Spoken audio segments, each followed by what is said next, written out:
Welcome back to part 2 of oiling the Singer 114W103.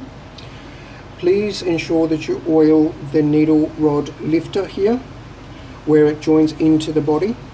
On the outside, the two sides, and the inside.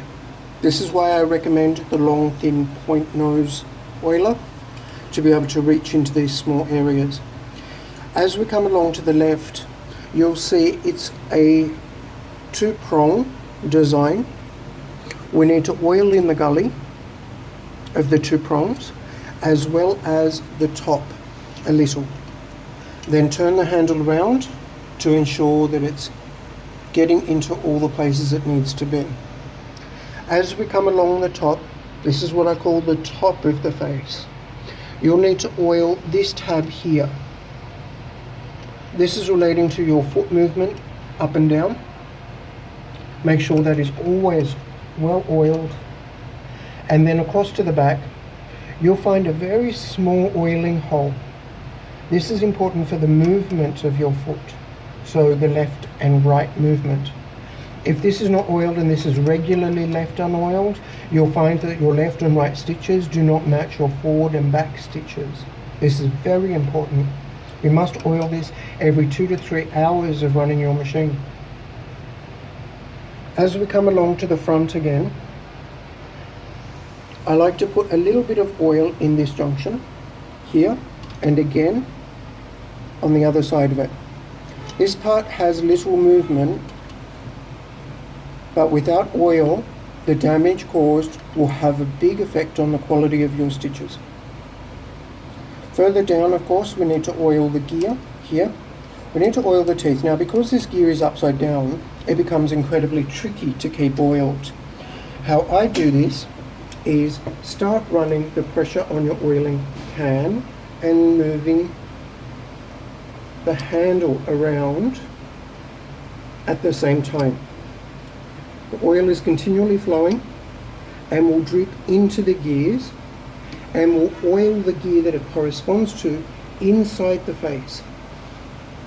I over oil this to ensure it has enough to drip and oil its corresponding gear.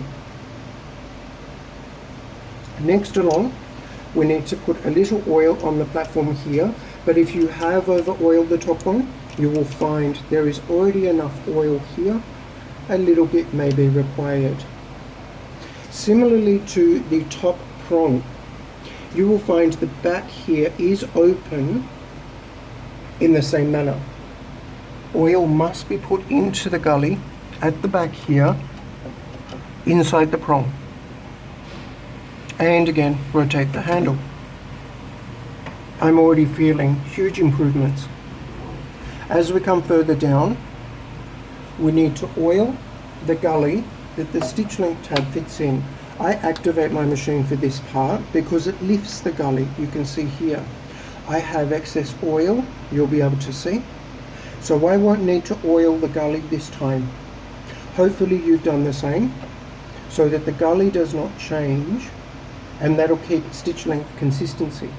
But you will need to oil in this little cutout and then keep turning it around. You will need to do this several times to ensure the oil has seeped through the small cut here in the platform.